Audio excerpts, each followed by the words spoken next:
नमस्कार। आज के इस एपिसोड में बात करेंगे इंडियन मैरिजेस की। इंडिया में जो मैरिजेस होती हैं या जो आजकल हो रही हैं उसमें होने वाले खर्चों पे और वो इतनी एक्सपेंसिव क्यों हैं। ये एपिसोड थोड़ा सा हट कर है मेरे नॉर्मल एपिसोड से, बट इस एपिसोड को मैं बहुत काफ़ी दिनों से बताना चाह रहा था। देखिए, अगर आप पिछले 10 से 12 सालों में अगर हम बात करें तो इंडिया में जो मैरिजेस अब हो गई हैं वो काफ़ी एक्सपेंसिव होती हैं। आपने डेली सोशल मीडिया पे, फेसबुक पे, इंस्टाग्राम पे आप मैरिजेस जो लोग करते हैं, अपनी पोस्ट, अपना वीडियो, अपनी फ़ोटो, वो सब पोस्ट करते हैं और उस उन फ़ोटो और वीडियो से या उन मैरिजेस में जाकर आप देख सकते हैं कि ये जो मैरिजेस हैं वो एक अलग लेवल पे जा चुकी हैं। Morning meaning in in marriages में होने वाले जो जो खर्चे हैं वो मिनिमम बियॉन्ड द लिमिट होते हैं या कई कुछ हद तक, ये काफ़ी हद तक शो ऑफ भी होते हैं, जिसमें मिनिमम शादी आज के ज़माने में शायद 15 लाख, 20 लाख या 25 लाख, इससे कम शायद ही कहीं होती है। अगर इसमें स्पेशली अगर हम मिडिल क्लास की बात करें तो एक middle class parents and then वो उनकी जो अर्निंग है उसके हिसाब से जब जब शादियां वो करते हैं तो उन शादियों में जो खर्चे वो करते हैं वो शायद उनकी जो कैपेबिलिटी है उससे कई गुना आगे करते हैं। और इसको करने का रीज़न कुछ भी हो सकते हैं, कई हो सकते हैं, लेकिन वन ऑफ द रीज़न ये है कि एक सोशल स्टेटस को मेंटेन करना। अब ये जो सोशल स्टेटस है वो कहाँ से आती है? सोसाइटी से आती है, जिसमें हमारे साथ के लोग जो अपने बच्चों की शादियाँ कर रहे हैं वो इतनी लेविशिंग स्टाइल से करते हैं, तो एक भेड़ चाल सी शुरू हो गई है सोसाइटी में, जिसमें एक दूसरे से कंपटीशन है या एक दूसरे से दिखाना होता है कि नहीं, हमारे पास ज़्यादा पैसा है और हम इस चीज़ को और बेहतर तरीके से कर सकते हैं और शो ऑफ कर सकते हैं। तो वो उसमें तमाम लोगों को वो बुलाते हैं और करीब 1000-1200 काइंड ऑफ लिमिट भी हो जाती है लोगों के आने की, और उसके बाद इतने खर्चे करते हैं। और बहुत से पेरेंट्स तो मिडिल क्लास में शायद वो खर्चे बियर भी नहीं कर पाते, लेकिन वो शायद लोन लेते हैं और वो बाद में उसकी ईएमआई चुकाते हैं। तो यहाँ सवाल ये है, क्वेश्चन ये है कि क्या ये जो मैरिजेस में होने वाले जो खर्चे हैं क्या वो वाकई ज़रूरी हैं? क्योंकि अगर हम पुराने समय में बात करें तो शायद ये खर्चे उस ज़माने में उतने दिखावटी के तौर पे या शो ऑफ के तौर पे इतने नहीं होते थे जितने पिछले 10 से 12 साल में हुए हैं। और इसमें कई सारी चीज़ें ऐड ऑन भी हुई हैं जो कि शायद हमने वेस्टर्न कल्चर से ले रखी है। जो अभी की डेट में अगर देखोगे तो आज pre wedding shoot, post wedding shoot, destination marriages, that is वो एक नया ही चीज़ ऐड ऑन हुआ है। मैं यहाँ पर किसी भी चीज़ का विरोध नहीं करना चाह रहा हूँ, क्योंकि हमारे ट्रेडिशन में बहुत सारे इवेंट्स होते हैं मैरिज के अंदर भी।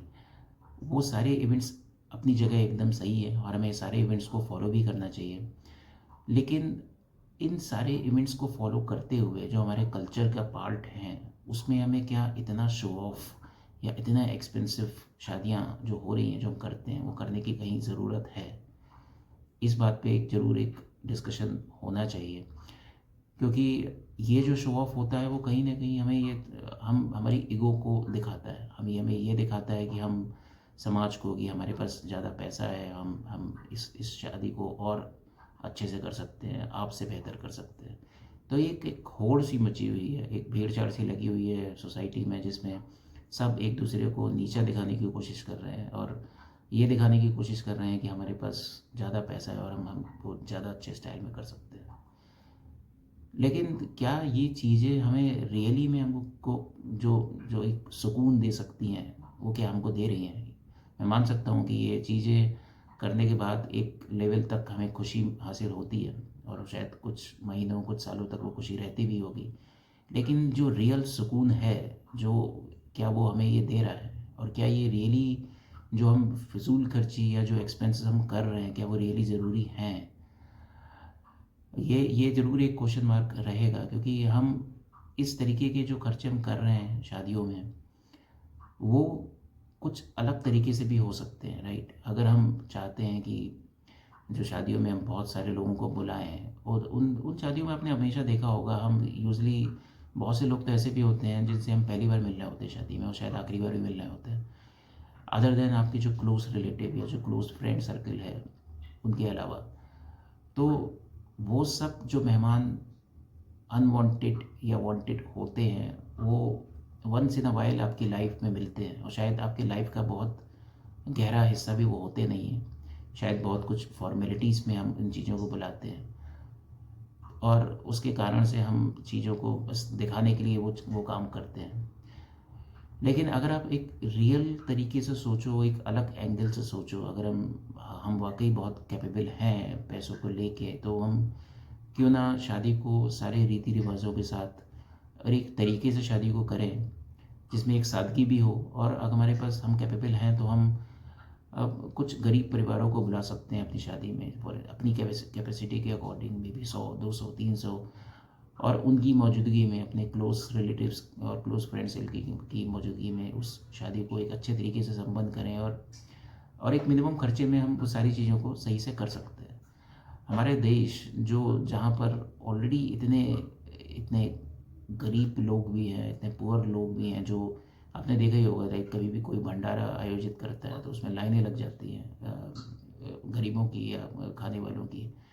हम इन सब पैसों का यूज़ जो कि हम एक वहाँ की एक लाइटनिंग में और डेकोरेशन में एक एक अलग ही तरीके का डेकोरेशन में जो हम पैसे खर्च कर रहे हैं, क्या हम उन गरीब परिवारों को अपनी शादी में बुला के उनका आशीर्वाद पाके उस चीज़ को आगे नहीं बढ़ा सकते?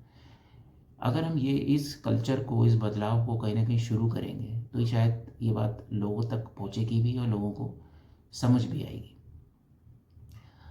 लेकिन ये जो कल्चर है, मैं बात बिल्कुल मानता हूँ कि ये चीज़ें करना एकदम से आसान नहीं है, और इसके लिए कई बार पेरेंट्स, हो सकता हो पेरेंट्स राज़ी ना हो सकता हो बच्चे राज़ी ना हो, या हो सकता हो जिस घरों में हम शादियाँ कर रहे हैं वो राज़ी ना हो। लेकिन ये बदलाव की जो शुरुआत है वो हम और आप कहीं ना कहीं मिल के स्टार्ट कर सकते हैं। और ये चीज़ें कहीं ना कहीं हमारे संस्कारों में, हमारे वैल्यूज़ से भी जुड़ी होती है। अब बचपन से ही जब बच्चों को हम पालते हैं और उनको एक ऐसा माहौल देते हैं जिसमें उनको ऐसी फीलिंग देते हैं कि हमारे पास हम सब कुछ करने में सक्षम हैं, हमारे पास काफ़ी पैसा है, तो उनके मन में भी वो चीज़ें एक आती हैं कि हमारे पास सब कुछ है और हम उस चीज़ को और शो ऑफ की तरह करेंगे, राइट। अगर ऑफिस में जो कलीग्स है वो एक नई गाड़ियाँ ले रहा है और हमारे पास ऑलरेडी एक गाड़ी है, लेकिन फिर भी हम एक कंपटीशन की भावना से उस चीज़ को देखते हैं और एक फिर भी एक नई गाड़ी खरीदते हैं क्योंकि हम खरीद सकते हैं। तो अगर हम बच्चों में बचपन से ही उस वैल्यूज़ को दें कि पैसों की क्या वैल्यू है, और पैसा अगर आपके पास है भी तो भी उसको हमें किस तरीके से खर्च करना चाहिए, और खर्च करना भी चाहिए तो एक सार्थक दृष्टिकोण से खर्च करना चाहिए जिसका एक प्रोडक्टिव यूज़ हो आगे जाके। वो पैसा किसी के काम आए, भले मेरे काम आए लेकिन, या समाज के काम आए, लेकिन वो फिजूल खर्ची के रूप में ना जाए।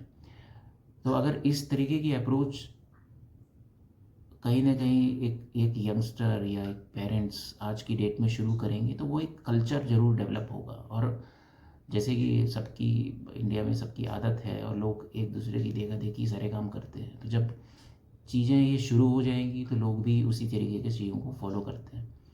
और ऐसा आपने खुद भी महसूस किया होगा। आप देखिए, अगर दिल्ली दिल्ली मेट्रो की बात करिए तो दिल्ली मेट्रो में आप कभी भी किसी को कोई भी गंदगी आप नहीं देखोगे, राइट। कोई भी किसी को नहीं देखोगे कि कोई कोई चीज़ रैपर तक भी नीचे फेंकता होगा। लेकिन वहीं पे आप रेलवे स्टेशन अगर चले जाइए तो वहाँ पर एक अलग ही माहौल आपको दिखेगा। तो ये सिर्फ एक कल्चर की बात है, जैसा हमने कल्चर शुरू में डेवलप कर दिया वो चीज़ें आगे कैरी होती है। तो इस तरीके के बदलाव की शुरुआत शादियों में जो फिजूल खर्ची है उससे रोकने की, वो कहीं ना कहीं हमें और आपको मिलकर शुरू करनी पड़ेगी, जिससे कि समाज भी उस दिशा में आगे बढ़े और हम लोग एक पैसों का एक सार्थक और प्रोडक्टिव यूज़ करें, ना कि उसको एक फिजूल खर्ची की दिशा में उसको आगे ले जाए। आपके बारे में, आपको इस बारे में आप क्या सोचते हैं, आप कमेंट करके बता सकते हैं। Thank you so much.